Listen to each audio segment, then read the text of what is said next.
गुरु रूप साध संगत जीओ फतेह प्रवान करने। वाहिगुरू जी का खालसा वाहिगुरू जी की फतेह। जित दर वसें कवन दर कहिए, दरां भीतर दर कवन लहे। जिस दर कारण फिरां उदासी, सो दर कोई आए कहे। राम कली मल्ला पहला। दूसरा पहले पातशाही जी का वाक जो जपजी साहब, रहराज साहब ते आसा राग दे आया है। इक्को ही शब्द है, थोड़े जिहा लगा मात्रा दे भेद नाल। सो दर कहा सो घर कहा, जित बै सर्व संभाले। वाजे नाद अनेक असंखा, केथे वावण हार। पूरे शब्द विच उस दर दी, उस घर की व्याख्या है। प्रथम इस दर दी, इस घर की तलाश कौन करेगा। कुछ दिन दास ने आपनों सरवण कराया, जिस दर कारण फिरां उदासी। उदास होके जिस दर दी मैं तलाश कर रहा, जो हर घर तो हर दर तो निराश नहीं, उदास नहीं, वो उस घर की तलाश नहीं करेगा, उस दर की तलाश नहीं करेगा जो वास्तविक इसे का ही दर है और मनुख का ही घर है। उत्थे ही जाना है। जितने चिर तक उस घर की प्राप्ति नहीं, उस दर की प्राप्ति नहीं, इंज समझ लो जीव रस्ते दे च है, मंजिले मकसूद ते नहीं है। पर महाराज ऐसा कहते दर घर की सोझी ना है, समझ नहीं। आवाज़ मारते ने गुरु अर्जन देव जी, मेरे मन परदेसी वे प्यारे आओ घरे। ये तन ते अपने घर चला जाता है। तुसी आखोगे तन का घर की है। एक मिनट लवा। जेड़ा मनुख बुढ़ा है वो कुछ दिन पहले आखिर जवान से, जेड़ा जवान है कुछ दिन पहले बच्चा से, और जो बच्चा है वो कुछ दिन पहले बिंद से, खून से। माँ की रकत पिता बिंधारा, बिंद ते जिन पिंड किया। रकत बिंद करने में, बिंद से, रकत से, लहू से। और जो पहले बिंद से, लहू से, उस तो पहले की सी खुराक से, रोटी से, भोजन से।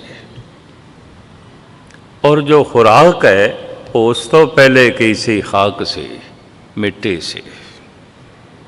मिट्टी से खाक यात्रा ते चल पई, मिट्टी यात्रा ते चल पई, खाक बन गई खुराक, खुराक बन गया खून बिंद। माँ की रकत पिता बिंधारा, खून बिंद। बिंद ते खून बन गया बच्चा, संजोग तो बन गया बच्चा। बच्चा हो गया जवान, जवान हो गया बुढ़ा, बुढ़ा फिर मिट्टी दे च मिट्टी, खाक दे च खाक। कबीर धूल सकेल के पुड़िया बांधी दे। दिवस चार को पेखना, अंत खे की खे। तो क्या असी खे दे च खे होने वास्ते आया? कतई नहीं। ये तन खे है, ये तन अपने घर पहुँच जाता है। तन का घर शमशान घाट है, पहुँच जाता है। तन का घर कब्र है, सारिਆਂ ਦੇ ही पहुँच जाता है। रोज़ रोज़ मनुख का तन शमशान दे नेड़े ही जा रहा है, मरघट दे नेड़े जा रहा है, कब्र दे नेड़े जा रहा है। भावें कुछ भी रोको, ये रुकेगा नहीं, अपने घर ही जा रहा है। बाबा फरीद एक सलोक दे राही जरूर आवाज़ मारते ने। आप कहते ने, गोर निवाणी सड करे, कबर नूं मुल्तानी भाषा च गोर कहते हैं, लैंदी पंजाबी च गोर कहते हैं,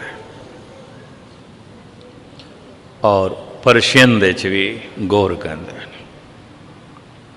गोर निमाणी सड करे, निघरिया घर आओ, सर पर मैथे आवना मरणों ना डरिया।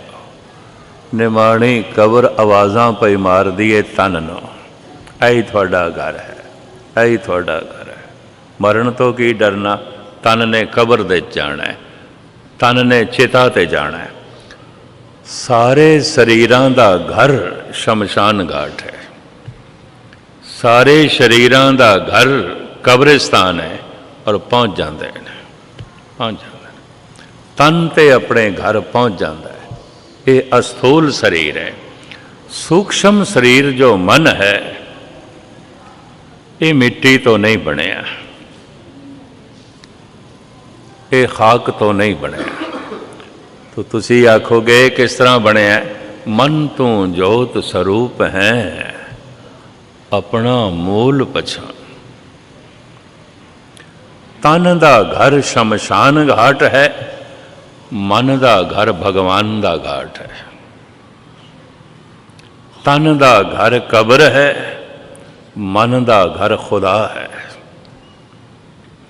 तन कब्र तक पहुंच जाए, उस तो पहले मन खुदा तक पहुंच जाए तो यात्रा सफल।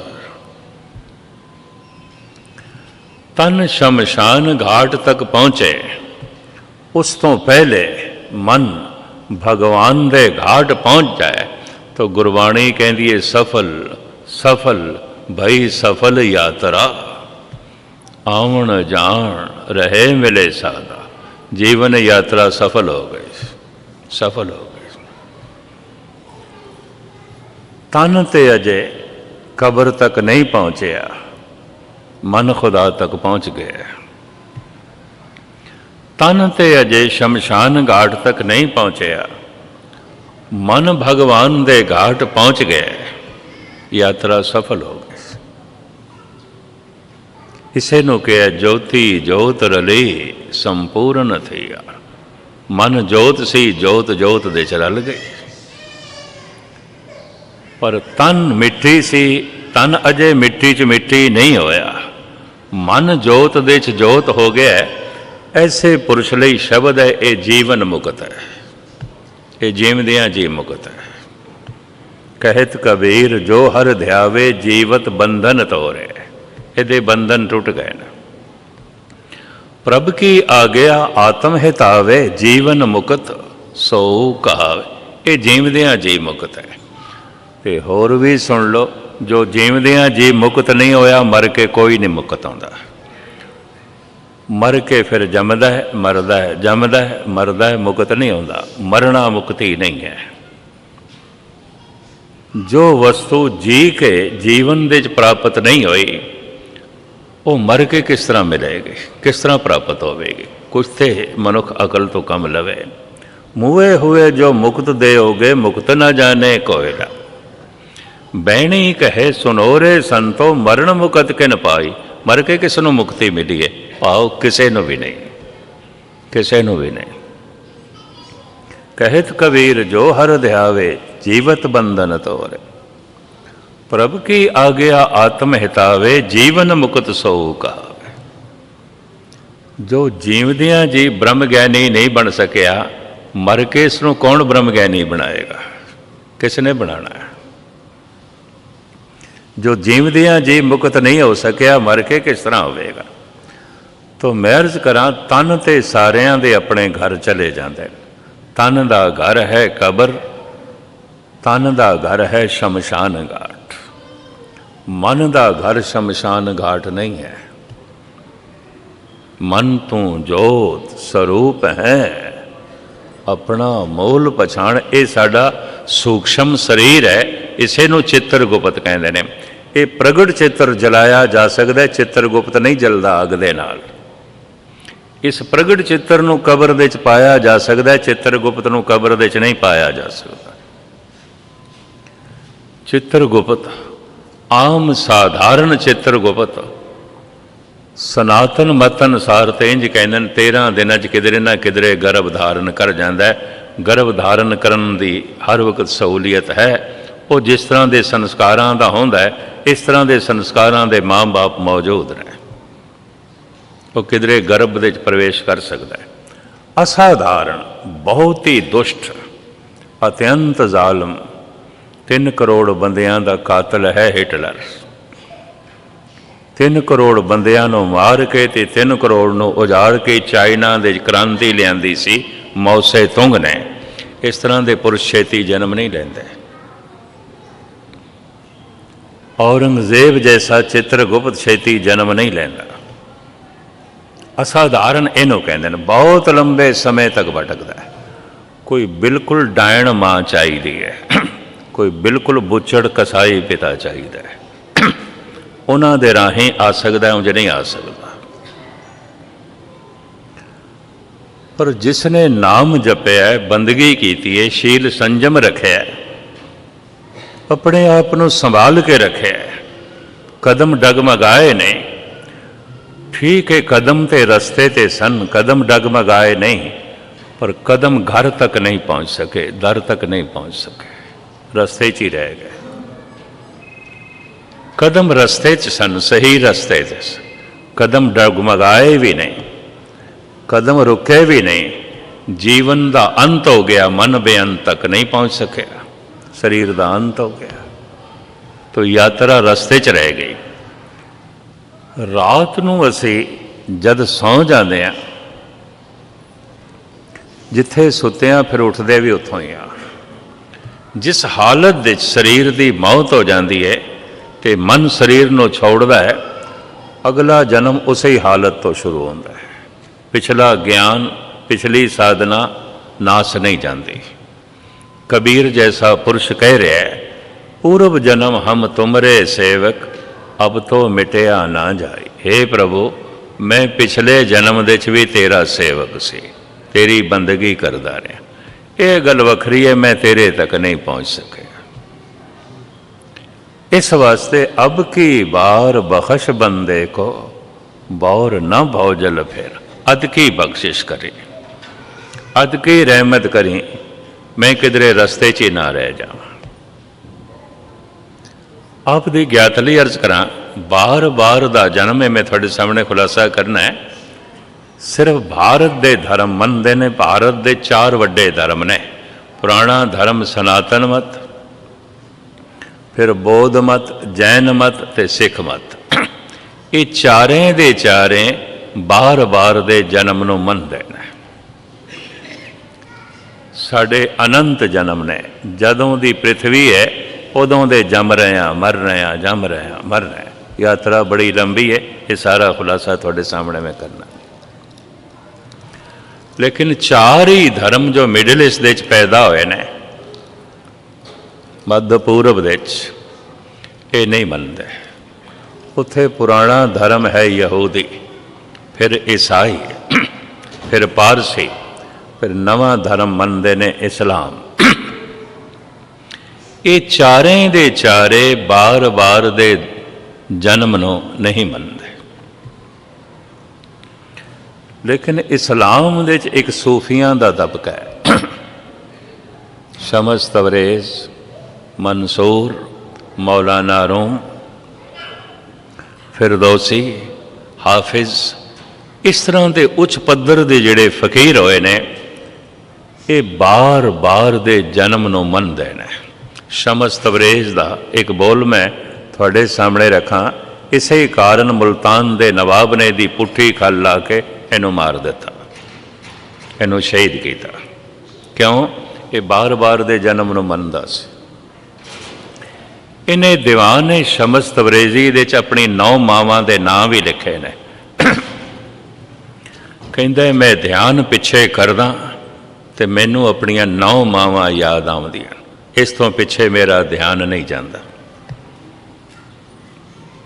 बाज आमदम ता यार राव मेहमां कुनम।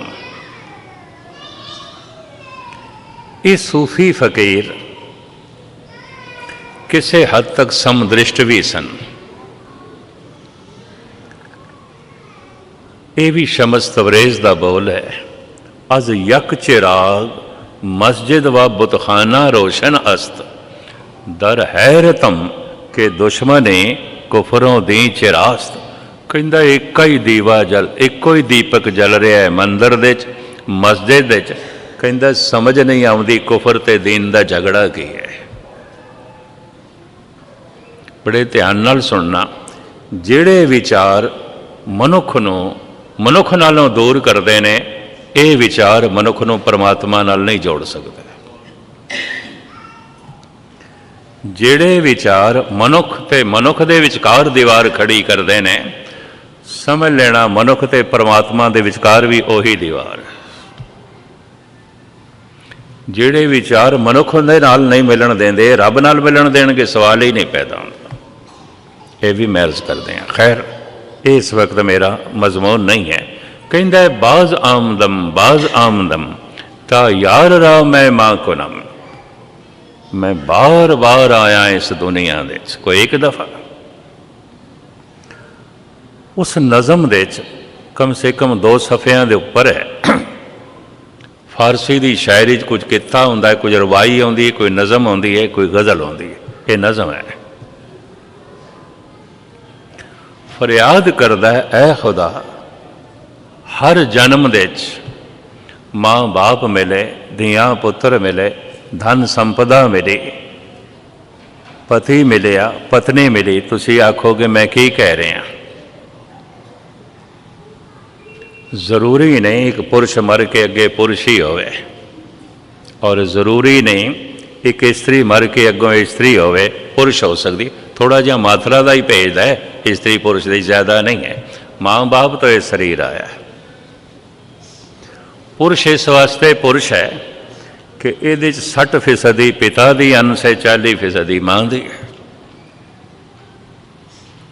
है। स्त्री इस वास्ते स्त्री हो गई है, वो 60% माँ है, 40% प्यो है।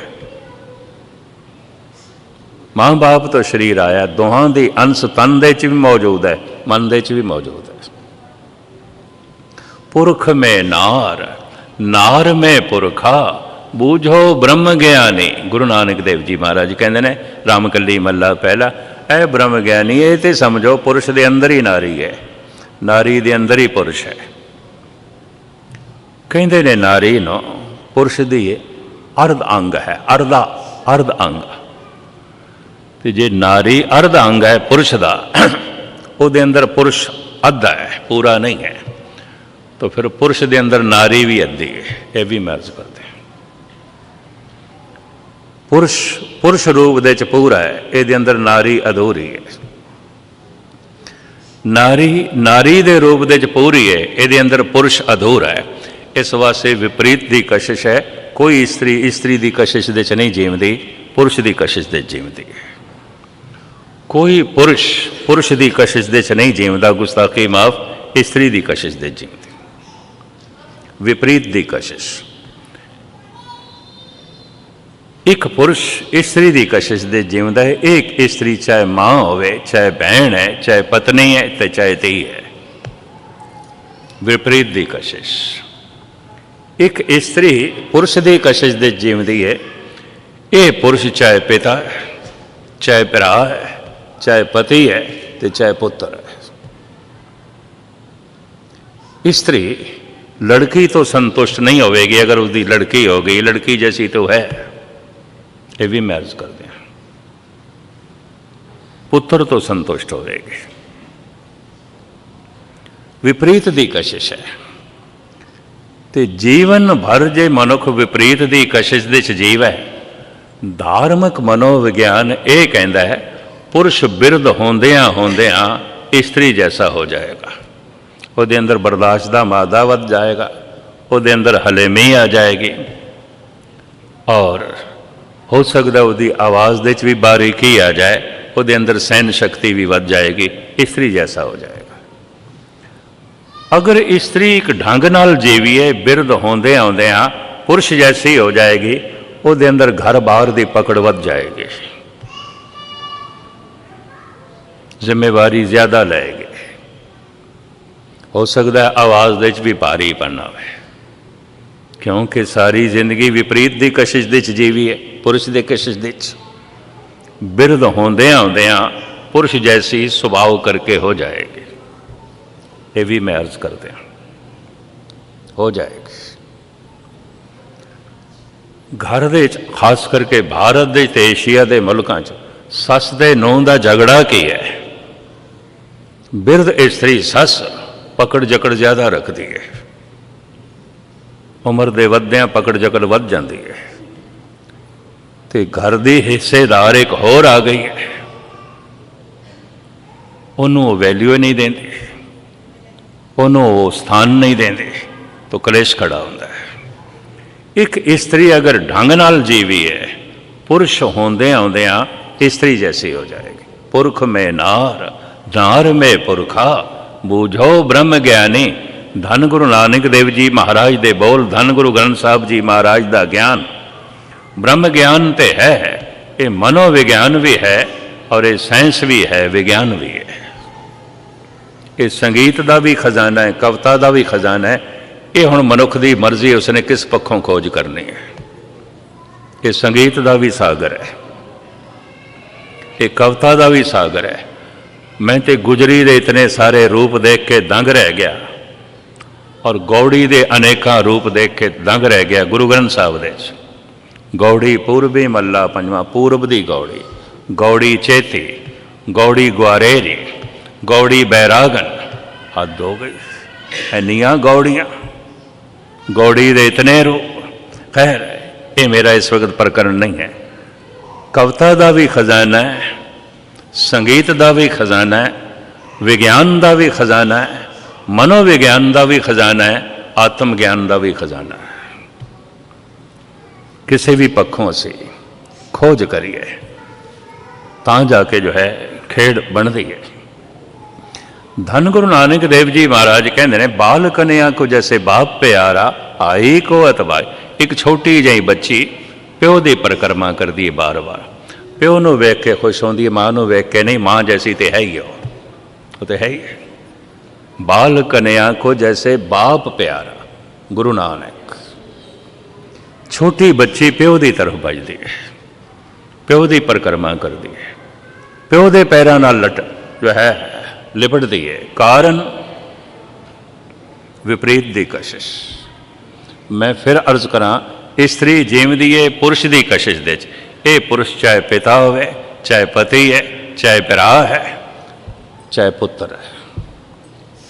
ਪੁਰਸ਼ ਜੀਵਦਾ ਹੈ ਇਸਤਰੀ ਦੀ ਕਸ਼ਿਸ਼ ਦੇ 'ਚ। ਇਹ ਇਸਤਰੀ ਚਾਹੇ ਮਾਂ ਹੋਵੇ, ਚਾਹੇ ਭੈਣ ਹੈ, ਚਾਹੇ ਪਤਨੀ ਹੈ, ਤੇ ਚਾਹੇ ਲੜਕੀ ਹੈ। ਵਿਪਰੀਤ ਦੀ ਕਸ਼ਿਸ਼। ਤਾਂ ਅਕਸਰ ਇਹ ਸੰਭਾਵਨਾ ਹੁੰਦੀ ਹੈ, ਇਸ ਜਨਮ ਦੇ ਜਿਹਦੇ ਕੋਲ ਪੁਰਸ਼ ਸਰੀਰ ਹੈ, ਜ਼ਰੂਰੀ ਨਹੀਂ ਅਗਲੇ ਜਨਮ ਦੇ 'ਚ ਪੁਰਸ਼ ਸਰੀਰ ਹੋਵੇ, ਹੋ ਸਕਦਾ ਇਸਤਰੀ, ਕਿਉਂਕਿ ਇਸਤਰੀ ਦੀ ਕਸ਼ਿਸ਼ ਦੇ ਜੀਵ ਹੈ। ਇੱਕ ਇਸਤਰੀ ਕੋਲ ਇਸਤਰੀ ਸਰੀਰ ਹੈ, ਜ਼ਰੂਰੀ ਨਹੀਂ ਅਗਲੇ ਜਨਮ ਦੇ 'ਚ ਇਸਤਰੀ ਪੁਰਸ਼ ਹੋ ਸਕਦਾ। ਕਈ ਤੇ ਇਸ ਜਨਮ ਦੇ 'ਚ ਵੀ ਹੋ ਸਕਦੇ ਨੇ। ਇਹ ਵੀ ਮੈਂ ਅਰਜ਼ ਕਰਦੇ ਹਾਂ। ਮਹਾਮਾਈ ਕੀ ਪੂਜਾ ਕਰੇ, ਨਰ ਸੇ ਨਾਰ ਹੋਏ ਅਵਤਰੇ। ਮੈਂ ਇਹਦਾ ਇੱਕ ਪ੍ਰਤੱਖ ਕਾਰਨਾਮਾ ਜੋ ਦੇਖਿਆ ਉਹ ਮੈਂ ਤੁਹਾਡੇ ਸਾਹਮਣੇ ਜ਼ਿਕਰ ਕਰਾਂ। ਭਗਤ ਨਾਮਦੇਵ ਜੀ ਕਹਿੰਦੇ ਨੇ, ਅਗਰ ਕੋਈ ਪਰਮਾਤਮਾ ਨੂੰ ਨਾਰੀ ਮੰਨ ਲਵੇ, ਦੇਵੀ ਮੰਨ ਲਵੇ, ਮਹਾਮਾਈ ਮੰਨ ਲਵੇ, ਮੰਨੇ ਵੈਸ਼ਨੋ ਦੇਵੀ, ਦੁਰਗਾ ਦੇਵੀ, ਨੈਣਾ ਦੇਵੀ, ਕੁਮਖਿਆ ਦੇਵੀ, ਕਾਲੀ ਦੇਵੀ, ਦੁਰਗਾ ਦੇਵੀ, ਲక్ష్ਮੀ ਦੇਵੀ ਕੋਈ ਇੱਕ ਹੈ। ਔਰ ਬਹੁਤ ਸਾਰੀਆਂ ਫਿਲਮਾਂ ਵਾਲਿਆਂ ਨੇ ਵੀ ਪੈਦਾ ਕਰ ਦਿੱਤੀਆਂ ਨੇ, ਸੰਤੋਸ਼ੀ ਮਾਂ ਇਤਿਆਦਿਕ, ਨਾਰੀ ਦੀ ਪੂਜਾ। ਹੁਣ ਇਹ ਮਹਾਰਾਸ਼ਟਰ ਦੇ ਸੰਤ ਭਗਤ ਨਾਮਦੇਵ ਜੀ ਕਹਿ ਰਹੇ ਨੇ, ਸਤਿਗੁਰ ਇੰਜ ਕਹਿੰਦੇ ਨੇ, ਜੈਸਾ ਸੇਵੇ ਤੈਸਾ ਹੋਏ। ਪਰਮਾਤਮਾ ਨੂੰ ਜੈਸਾ ਮੰਨੋਗੇ ਤੇ ਉਹਦੀ ਸੇਵਾ ਕਰੋਗੇ ਵੈਸੇ ਹੋ ਜਾਓਗੇ। ਜੈਸਾ ਰੂਪ ਪਰਮਾਤਮਾ ਦਾ ਮੰਨੋਗੇ ਵੈਸੇ ਹੋ ਜਾਓਗੇ, ਜੈਸਾ ਮੰਨੋਗੇ ਵੈਸੇ ਹੋ ਜਾਓਗੇ। ਭਗਤ ਨਾਮਦੇਵ महामाई की पूजा करे, नर से नार होए अवतरे।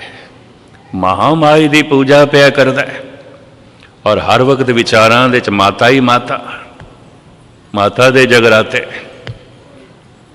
सोचनी दे च माता ही माता, माँ ही माँ, पूज माँ ही माँ है, माता ही माता। ਇਹਦਾ अंत होया, नामदेव कहते हैं अगला शरीर इसका नारी का होगा, मुक्त नहीं हो सकता। और मैं अर्ज करा, मनोचिंतक कहते हैं अगर बहुत भावुक होके कर रहा है, हो सकता है इस जन्म दे भी ये शरीर के हारमोनस बदलन,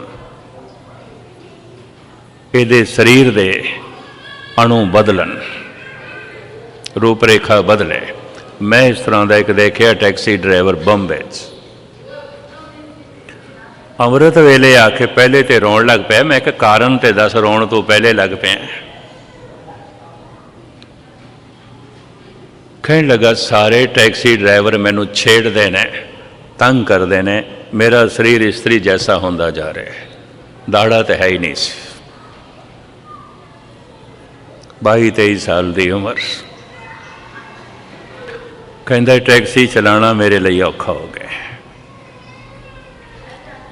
वो भार शरीर का इस तरह का आ गया है, मैं हुण लड़के ही लगदा। आवें ड्रैस मैं उपर लड़कियां दे पाए, तो हुण मैं की करा।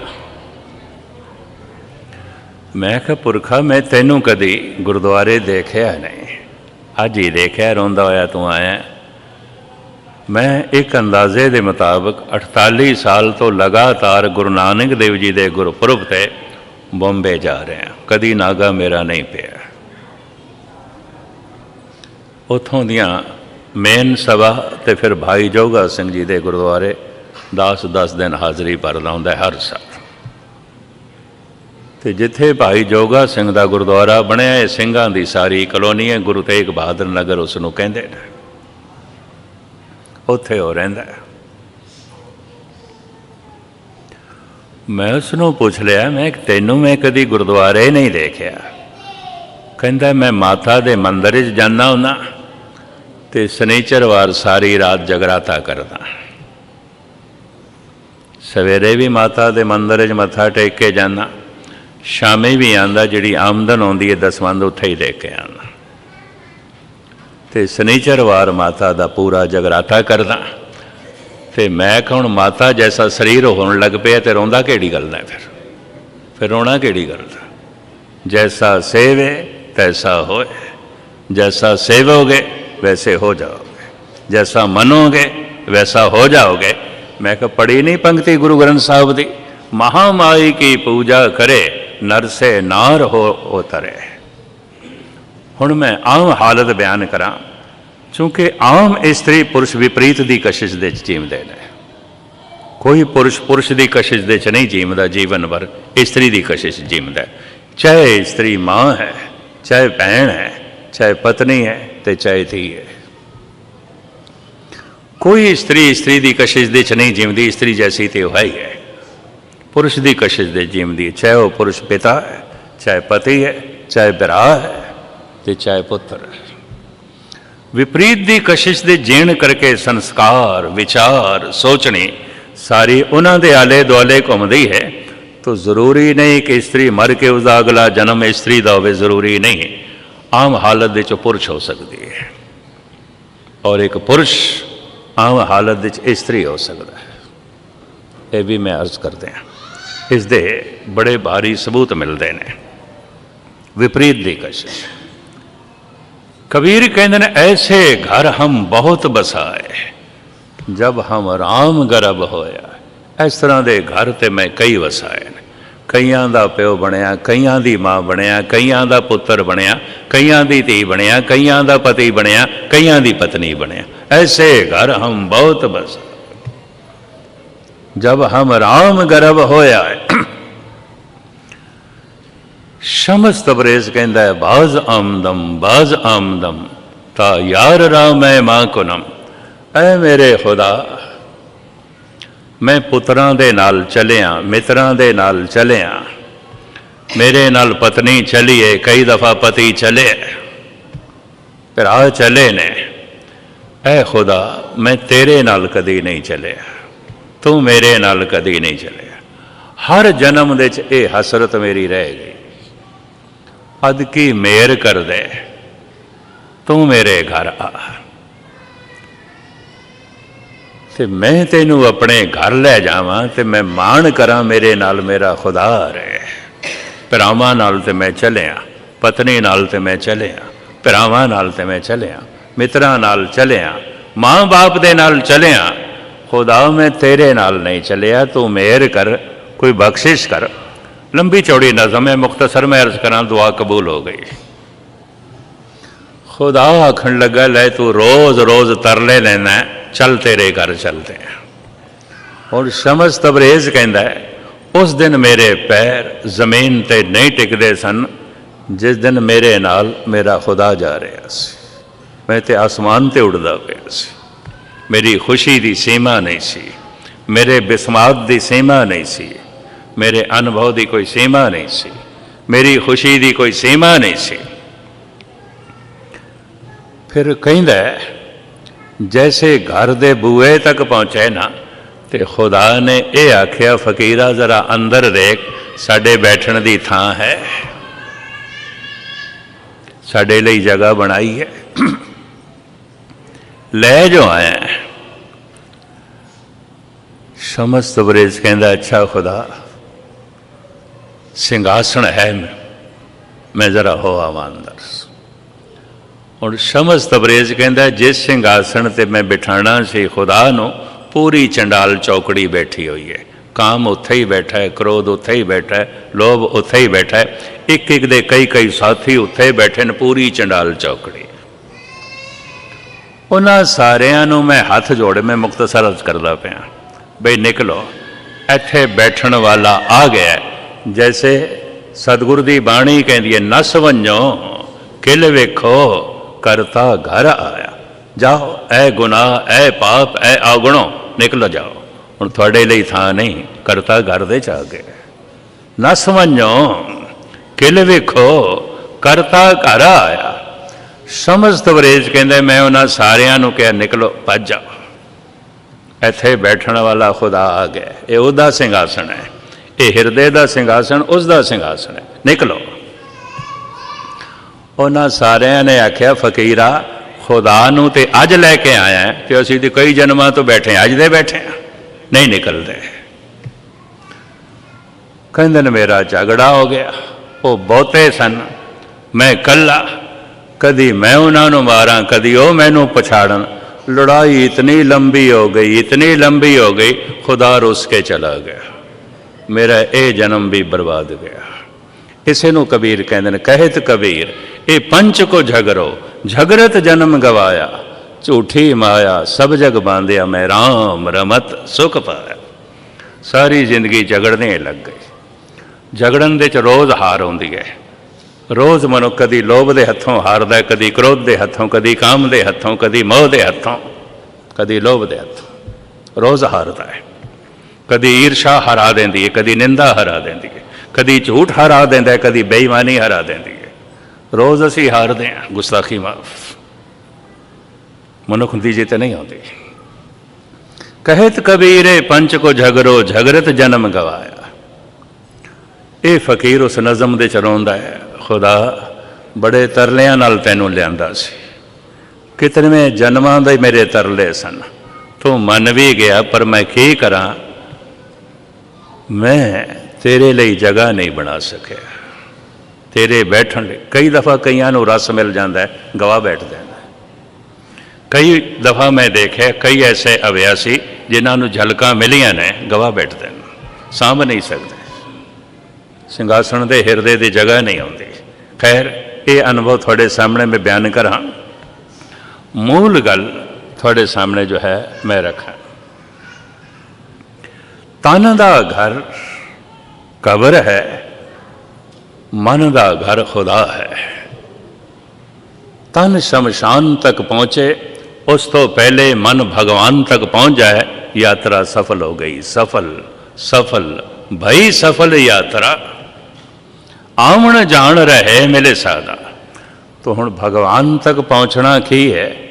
मैं अर्ज करा, जिस दरवाजे तो असी आए हैं ना, साड़ी वापसी उसे दरवाजे तो होवेगी। जित दुआरे उबरे तिथे लिओ उबार। हे प्रभु, जिथों साडा उबार होया है, आमना होया है, साड़ी वापसी उथों करा। वो दरवाज़ा केड़ा है? सो दर केहा, सो घर केहा, जित बह सर्व संभाले, जित दर वसें कवन दर कहिए, दरां भीतर दर कमन लहे, जिस दर कारण फिरां उदासी, सो दर कोई आए कह। सिर्फ 2 मिनट मैं आप जी दे लवां। महाराज की बाणी कहती है, धुंध ही धुंध सी, कुछ भी नहीं सी। अरबद नरबद धुंधू कारा, धुंध ही धुंध सी।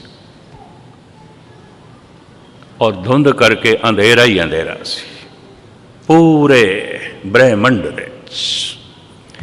ब्रह्मंड की आखिए जिथे तक है, जो कुछ है अंत ते है नहीं, बस अंधेरा ही अंधेरा सी। अरबद नरबद धुंधु कारा, धारण न गगना हुक्म अपारा। ये धरती नहीं सी, ये गगन भी नहीं सी। धारण न गगना हुक्म अपारा, ना दिन रैन चंद न सूरज, सुने सुन रहाएंदा। ये सूरज भी नहीं सी, चंद्रमा भी नहीं सी, ये तारे भी नहीं सन, ग्रह नक्षत्र भी नहीं सी, ये धरती भी नहीं सी, ये आसमान भी नहीं सी, ये दिन भी नहीं सी, रात भी नहीं सी, धुंध सी, धुंध सी। ये कितने चिर तक धुंध रही? सनातन मिथ्यास किधरे किधरे उदाहरण पुराणा दे गुरु ग्रंथ साहब जी महाराज दे च मिलते हैं। उन्होंने अगे करते हैं भी पुराण इस तरह कहते हैं, अरबद नरबद धुंधु कारा। ये संबंध कहते हैं 36 युग वरते गुबारे। 4-4 युगों 36 दफा पलटा के गिनती करिए तो इतने समय तक धुंध ही धुंध सी। तो समा तो है नहीं सही जो नापन, समा तो होंदा दिन करके रात करके, ये तो है ही नहीं सी। हुण फिर सुनना गुरु नानक दे बोल, पहले पातशाह जी दे बोल ने, अरबद नरबद धुंधु कारा, धारण न गगना हुक्म अपारा। ये धरती नहीं सी, ये आसमान भी नहीं सी, ना दिन रैन चंद ना सूरज, सुने सुन रहाएंदा। ये चंद्रमा भी नहीं सी, सूरज भी नहीं सी, इस वास्ते दिन भी नहीं सी, रात भी नहीं सी, ग्रह नक्षत्र तारे स्यारे कुछ भी नहीं सन। सुनने सुन रहा, सन्नाटा ही सन्नाटा सी, सुनने सुन सी, धुंध सी, सुन सी। इसे ही सुन दे, इसे ही सन्नाटे दे, इसे ही धुंध दे एक बहुत बड़ा धमाका होया, आवाज हुई। उसनू कहते ने ब्रह्मंड की पहली आवाज। वो आवाज़ की सी? उन्होंने गुरु नानक देव जी ने, कलगीधर पातशाह ने, भगत कबीर ने और उपनिषदां दे ऋषियां ने ते स्वामी महावीर ने जो कुछ बयान किया, मैं छेती छेती अर्ज कर दिया। वो आवाज़ की सी? धन गुरु गोबिंद सिंह जी महाराज कहते हैं, ओंकार आद कथने अनाद। वो नाद सी, ओंकार। ये जिवें घंटे की आवाज़ आती है, मारीए तो आहिस्ता आहिस्ता बंद होती है, आहिस्ता आहिस्ता धीमी पै जाती है। ये आवाज़ अज तक धीमी नहीं पई, धीमी हो गई, एकदम धमाका होके चल रही है, ब्रह्मंड दे व्यापक है। ओंकार आद कथने अनाद। ये अनादि कथनी है, पहला बोल है। ये पहले तो भी पहला बोल है, आद पहला बोल है। इस तो पहले आवाज़ दी दुनिया नहीं सी, ये पहली आवाज़ है ब्रह्मंड दी। इसे नू गुरु जो है नानक देव जी महाराज फरमान पहले इंज करते हैं, कीता पसाओ एको कवाहो, एक कवाहो एक आवाज़, तिस्ते होए लख दरिया। उसे कवाओ तो उसे आवाज़ तो लखां जिंदगी दे दरिया चल पे। तो जिंदगी का दरिया की है सूरज, उसे एक धमाके तो अरबां खरबां सूरज बन गए, एक एक सूरज दे कई कई टुकड़े होए। ये जमीन उस सूरज का टुकड़ा। अनंत काल तक ये अग का गोला ही सी, पूरी ठंडी अज भी नहीं हुई। ये भी मैं अर्ज करते हैं, अजे भी लावे चलते हैं, अजे भी किधरे किधरे लावे फुटते हैं। अरबद नरबद धुंधुकारा, धरण न गगना हुक्म अपारा, ना दिन रैन चंद न सूरज, सुनने सुन समाए। इस सनाटे दे जो आवाज़ हुई, कीता पसाओ एको कवाओ, तिस्थे होए लख दरियाओ। वो कवाओ की सी, वो हुण गुरु नानक देव जी महाराज लंबी चौड़ी बाणी च दसदे ने। उस बाणी का नाम है ओंकार। रामकली राग दे च उन्होंने दकणी ओंकार करके कहते हैं, इस वास्ते रामकली दकणे। रामकली पूर्व की नहीं गायन करने, दक्षिण की। खो गई गल। गुरु ग्रंथ साहब के दो तरह का संगीत है, दक्षिण भारत का, पूर्वी भारत का। रामकली दखने दखणी ओंकार, बाणी का नाम ही ओंकार है। जिमें पहली बाणी का नाम जप है, सत्कार वजों असीं जपजी साहब कहते हैं, बाणी का नाम ओंकार है। ये इस तरह शुरू होती है, ओंकार ब्रह्मा उत्पत, ओंकार किया जंजित, ओंकार सैल जुगवै, ओंकार वेद निर्मय। ये बाणी कित्थे उच्चारण की थी? भारत दे एक तीरथ है, उस तीरथ का नाम है ओंकार। इंदौर तो 40 मील दूरी ते बाई रोड जो हजूर साहब जाते हैं दिल्ली तो, उन्होंने रस्ते च पै जाता है। रेलवे स्टेशन का नाम है ओंकार, शहर का नाम है ओंकार, मंदिर का नाम है ओंकार। आ सारे कदीमां दे माहिरीन जो भारत सरकार दे ने, वो कहते हैं मंदिर घट तो घट 4000 साल पुराना है। पहाड़ नूं तराश के बनाया गया, बिल्कुल नर्मदा के किनारे। नर्मदा उसनों टच करके लंघदी है, छू के लंघदी है। उस मंदिर का नाम है ओंकार। उस ही मंदिर तो 100 गज की दूरी ते है गुरुद्वारा गुरु नानक देव जी का। उस गुरुद्वारे का नाम है गुरुद्वारा ओंकार। मंदिर का नाम है ओंकार, शहर का नाम है ओंकार, रेलवे स्टेशन का नाम है ओंकार। 100 गज की दूरी ते जिथे गुरुद्वारा है, ये ब्राह्मणों की टकसाल सी ते वेद शास्त्र पढ़ाए जाते सन। इत्थे ही दकणी ओंकार सतगुर ने उच्चारण की। सुन पांडे क्या लिखो जंजाला, रिख नाम नाम गुरमुख गोपाला। ओंकार ब्रह्मा उत्पत, ओंकार किया जंचित। तू जिसनों ओंकार कहना पे नहीं है, ओंकार तो सारा ब्रह्मंड होया है। वो पहली आवाज की सी? ओंकार। स्वामी महावीर जैन धर्म के बानी, वह भी कहते हैं पहली आवाज़ ओंकार है, उसे तो ब्रह्मंड होया। इस्लाम तो ईसाईयत भी मनती है सारा पसारा शब्द तो है, पर शब्द की रूप रेखा होर दसते हैं। मुहम्मद साहब कहते हैं शब्द कुन है, और ईसा कहते हैं वो लोगोस है।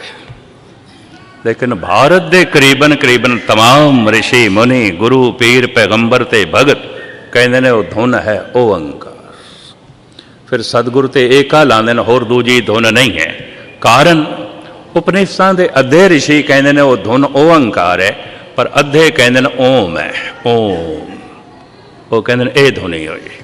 अद्धे कहते हैं ओंकार है। महाराज ने एका ला दिता, नहीं होर कोई धुन नहीं, एक ओंकार, एक यही धुन है, यही धुन है। ओंकार आद गुरु गोबिंद सिंह जी महाराज जाप साहब, ओंकार आद कथनी अनाद। इस ओंकार की धुन तो फिर किवें पसारा होया? अरबां खरबां सूरज पैदा होए, एक एक सूरज के कई कई टुकड़े होए। ये जमीन सूरज का टुकड़ा है। ये फिर पसारा किवें होया? गुरबाणी जिस तरह खुलासा कर दी है, मैं फिर कल दिन नूं तुहाडे सामने रखने की कोशिश करांगा। मैं सुस्त रह जाना, घड़ी अगे लंघ जाती है, फिर मैनूं रुकना पैंदा, तो समा हो गया। बाकी विचारा मैं कल तुहाडे सामने खोलण की निमाणी जो है कोशिश करांगा। सतगुरु मैनू समर्था भी दे देन, सूझ भी दे देन, समझ भी दे देन कि ये जिहड़ा प्रकरण गालबन 10 तरीक नूं मैं आरंभ कीता सी, ਤੁਹਾਡੇ ਸਾਹਮਣੇ ਬਿਆਨ ਕਰ ਸਕਾਂ। ਪਰ ਕਰਨ ਦੀ ਸੰਪੂਰਨਤਾ ਨਹੀਂ, ਗੁਰੂ ਨਾਨਕ ਦੇ ਸ਼ਬਦ ਦੀ ਸੰਪੂਰਨਤਾ ਨਹੀਂ, ਮੇਰੇ ਸਮੇਂ ਦੀ ਸੰਪੂਰਨਤਾ ਹੈ, ਮੇਰੇ ਕਥਨ ਸ਼ਕਤੀ ਦੀ ਸੰਪੂਰਨਤਾ ਹੈ। ਮੇਰੇ ਜੈਸੇ ਗਿਆਨੀ ਕਰੋੜਾਂ ਵੀ ਪੈਦਾ ਹੋ ਜਾਣ, ਗੁਰੂ ਨਾਨਕ ਦਾ ਸ਼ਬਦ ਨਹੀਂ ਸਮਾਪਤ ਹੁੰਦਾ, ਉਹਦੇ ਵਿਚਾਰ ਨਹੀਂ ਸਮਾਪਤ ਹੁੰਦੇ, ਉਹਦੇ ਖਿਆਲ ਨਹੀਂ ਸਮਾਪਤ ਹੁੰਦੇ। ਬਾਕੀ ਮੈਂ ਕੱਲ੍ਹ ਤੁਹਾਡੇ ਸਾਹਮਣੇ ਖੁਲਾਸਾ ਕਰਨ ਦੀ ਨਿਮਾਣੀ ਕੋਸ਼ਿਸ਼ ਕਰਾਂਗਾ। ਉਸ ਤੋਂ ਬਾਅਦ ਇੱਕ ਹਫ਼ਤਾ ਦਾਸ ਨੇ ਲੌਂਗ ਆਈਲੈਂਡ ਦੇ ਗੁਰਦੁਆਰੇ ਪਲੇਨ ਵਿਊ ਜੋ ਹੈ ਉੱਥੇ ਕਥਾ ਕਰਨੀ ਹੈ ਸਵੇਰੇ ਸ਼ਾਮ। 2 ਦਿਨ ਤੁਹਾਡੇ ਨੇੜੇ ਦੂਸਰਾ ਅਸਥਾਨ 118 ਤੇ 29 ਤੇ 30 2 ਦਿਨ ਦਾਸ ਨੇ ਉੱਥੇ ਹਾਜ਼ਰ